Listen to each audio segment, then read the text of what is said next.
Olá pessoal, estamos de volta aqui para a nossa quarta unidade, onde a gente vai começar aqui o capítulo mais importante de todos os que a gente tem aí nessa nossa matéria, que é o capítulo dos crimes contra a administração pública. Na verdade, é o título, né, dos crimes contra a administração pública. Você vai ver que os crimes contra a administração pública, eu vou ter algumas divisões, por exemplo. No primeiro eu vou ter lá crimes praticados contra a administração pública em geral, é a primeira parte. Então, crimes praticados, né, melhor dizendo, por funcionários públicos contra a administração pública. Depois eu vou ter um próximo capítulo onde eu vou ter os crimes praticados por particulares contra a administração pública, né, que pode ser a administração pública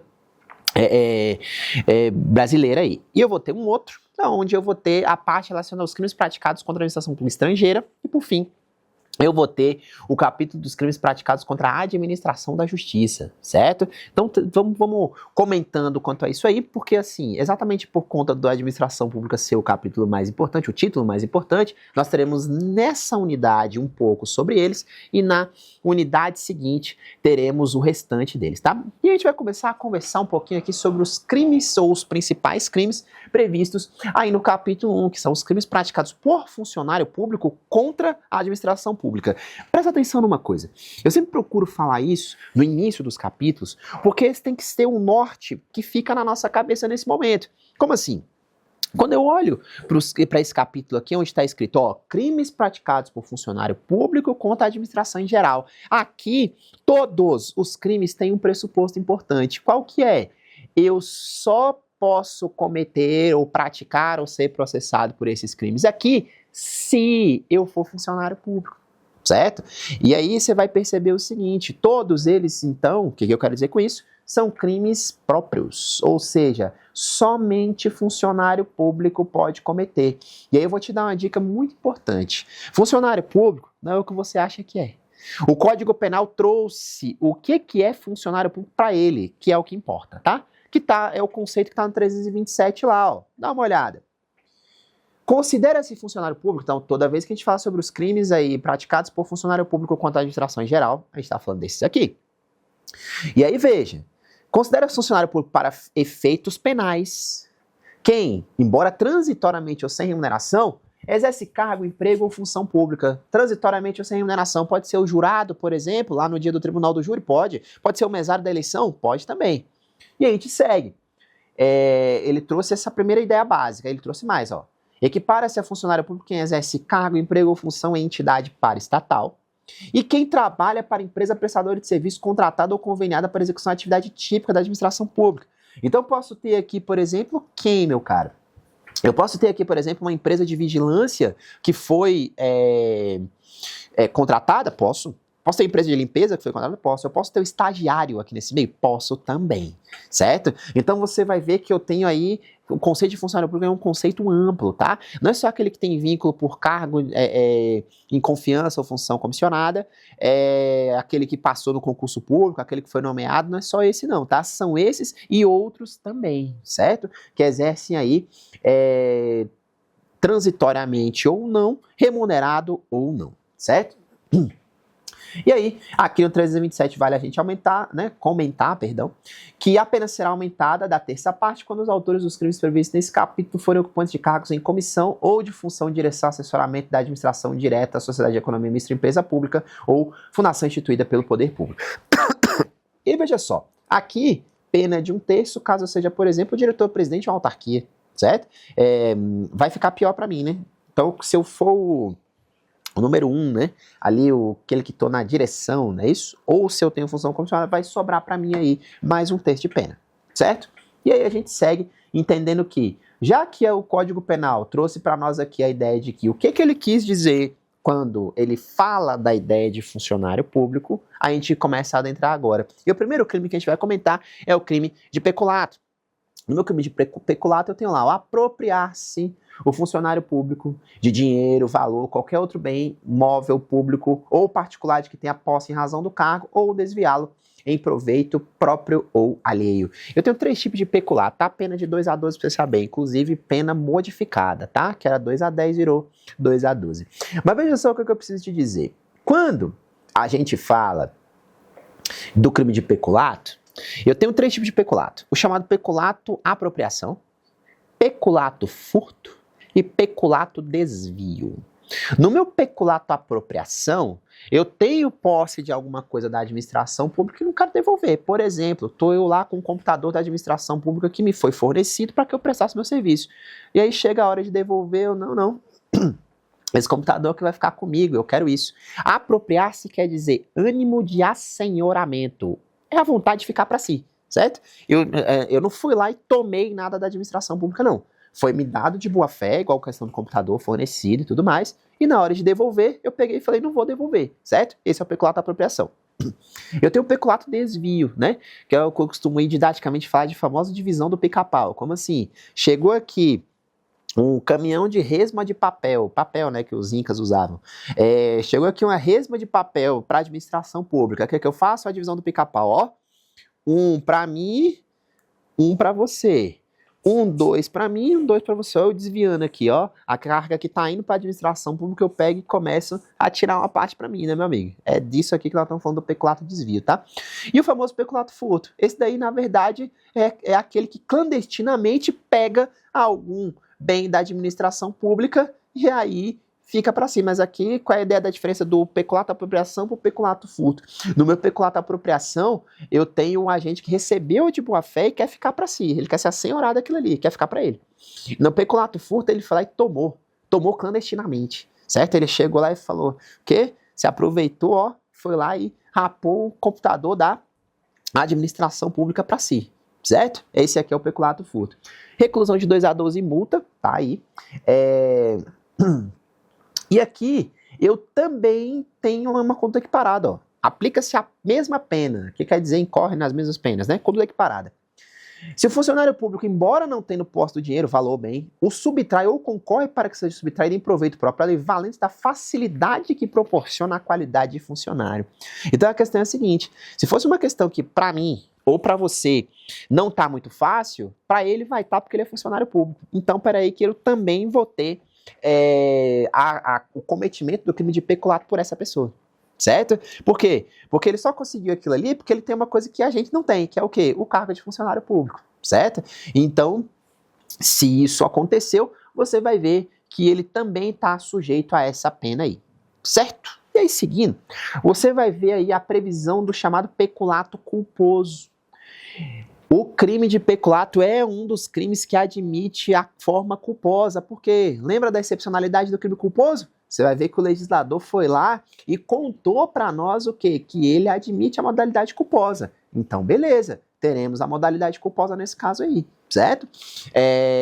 Que é lá, ó, se o funcionário concorre culposamente para o crime, ou seja, por imprudência, por negligência ou por imperícia, certo? Normalmente por negligência, né? Vai ter uma pena diferente aí, ó, detenção de 3 meses a 1 ano. E aí, eu vou ter aqui o famoso peculato, né? Que é como se fosse uma forma privilegiada, tá? O que acontece? Ele vai dizer aí pra mim, ó, na verdade aqui é uma causa de extinção da punibilidade, fica melhor para dizer assim.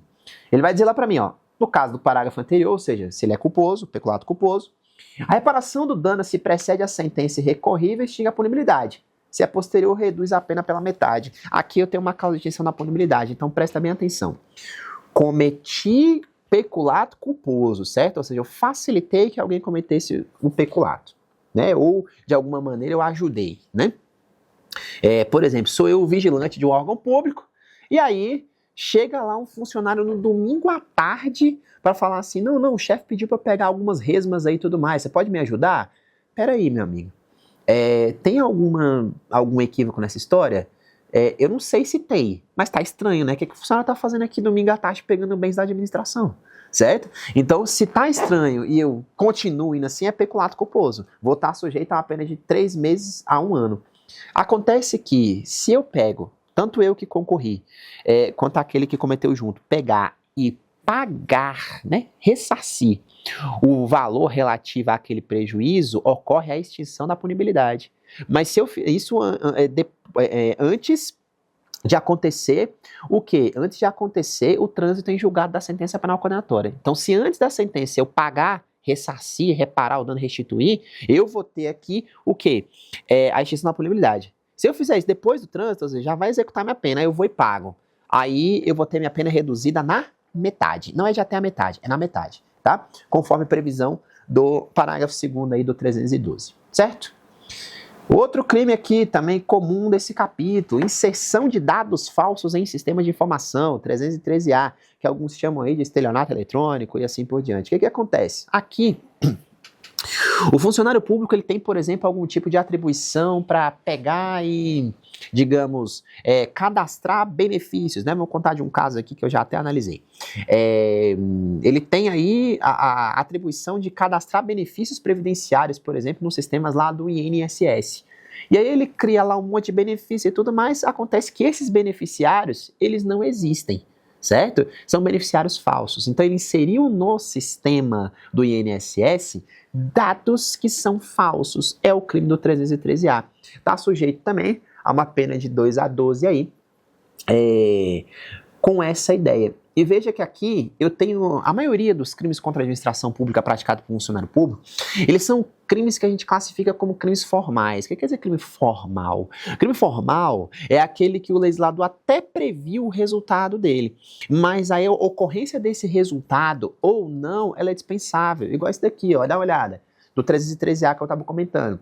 Inserir ou facilitar o funcionário autorizado a inserção de dados falsos, alterar ou excluir indevidamente dados corretos no sistema informatizado ou bancos de dados da administração pública. Olha o resultado aqui, ó, que ele previu. Com o fim de obter vantagem indevida para si ou para outrem ou para causar dano. Então aqui é o seguinte, é um crime de dolo específico, porque não basta o cidadão inserir os dados ali, tem que inserir os dados com esses objetivos aí, ó. Auferir a vantagem indevida para ele ou para outra pessoa, ou mesmo causar um prejuízo, causar um dano. Quando ele faz isso, você vai perceber que o nosso agente aqui agora, ele inseriu os dados, queria auferir vantagem.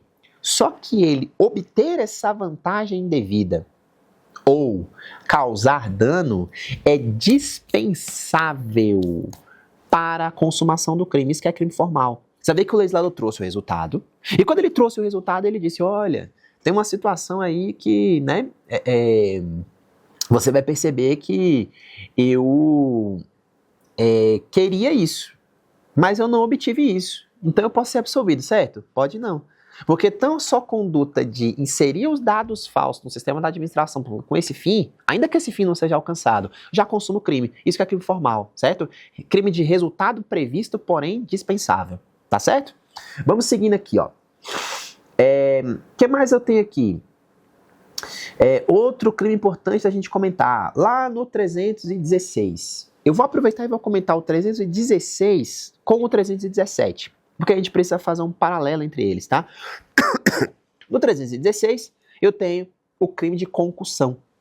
E no 317, eu tenho o famoso crime de corrupção passiva. O que acontece? A letra dos dois é muito parecida. Eu vou ler para você, ó.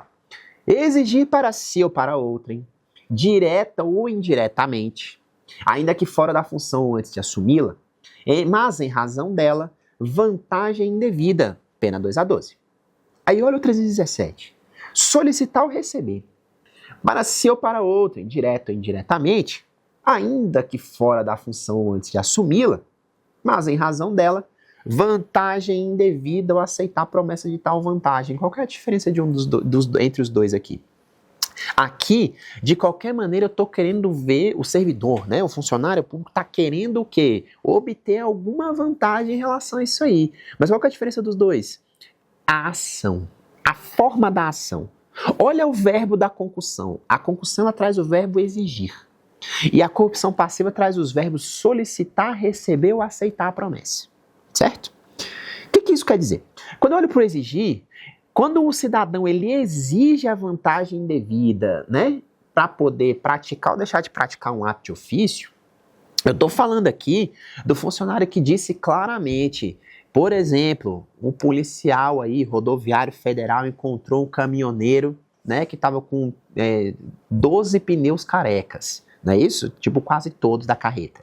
Aí ele vira e fala assim, ó, eu só vou liberar você da multa e daqui do posto se você pagar. Olha ele então condicionando, ele exige, tá vendo? Ele foi claro. Diferente do cidadão que solicita ou recebe. O receber, assim, botaram na mesa, ele quer corrupção passiva, tá?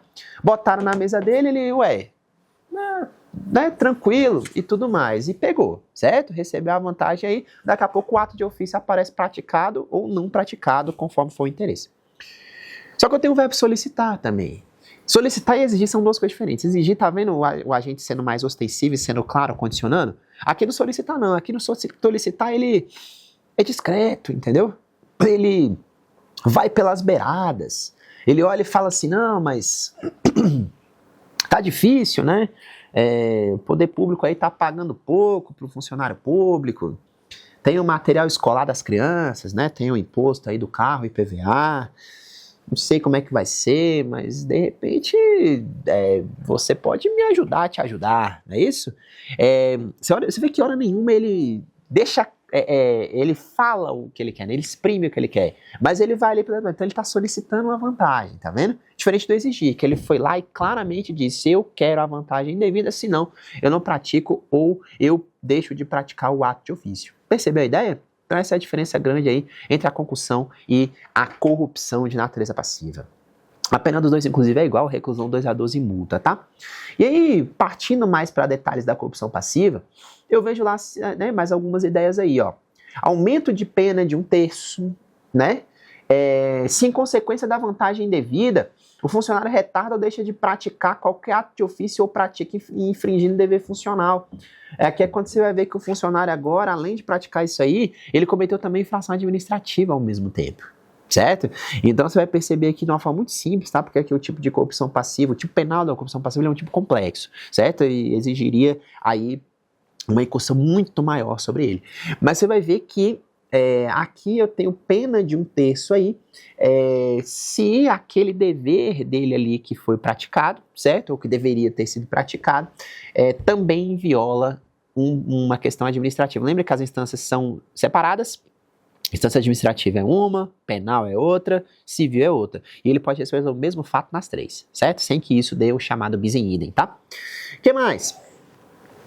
Se o agente pratica ou deixa de praticar, parágrafo 2º e 317, ou retarda ato de ofício com infração de dever funcional cedendo a pedido ou influência de outrem. Aqui já é o funcionário público que é o seguinte, não é exatamente que ele está querendo receber a vantagem devida, mas ele está ali recebendo a pressão, não é isso? Que é a corrupção passiva privilegiada. Eu reconheço a hierarquia sobre ele e o legislador entendeu, ele falou, tudo bem, você não vai estar sujeito à pena de 2 a 12 de reclusão e multa não, mas você vai estar sujeito aí à detenção de 3 meses a ano ou multa, porque você podia ter resistido, não é isso?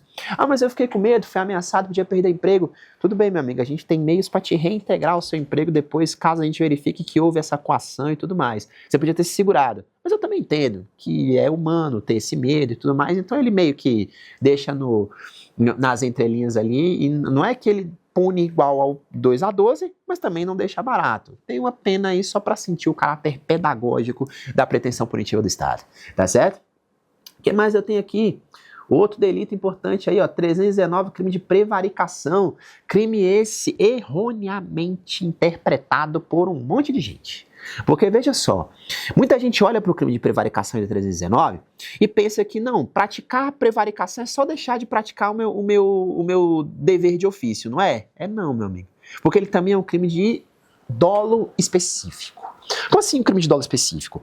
Quando eu falo do crime de prevaricação, eu tenho que ter deixado, olha lá o que ele diz, ó, retardar ou deixar de praticar indevidamente ato de ofício ou praticá-lo contra a disposição expressa de lei para satisfazer interesse ou sentimento pessoal. Simplão.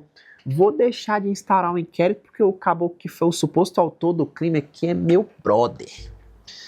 Não estou fazendo isso por causa de um sentimento pessoal. Isso é prevaricação, tá? Então eu tenho que fazer porque tem um sentimento ou interesse pessoal nessa história. Não é simplesmente falar, não vou instaurar um inquérito. Por quê? Porque eu não quero. Não, porque eu não quero não é não, meu amigo. Eu posso ter deveres, violação de deveres administrativos, né? De deveres funcionais quanto a isso aí. Vou responder na esfera administrativa. Entretanto, eu vou olhar para isso aí e vou percebeu o seguinte, falou, não, isso não é prevaricação. Então a prevaricação não é só deixar de fazer, é deixar de fazer para atender um interesse pessoal ou um sentimento pessoal, tá certo? Guarda essa dinâmica da prevaricação aí.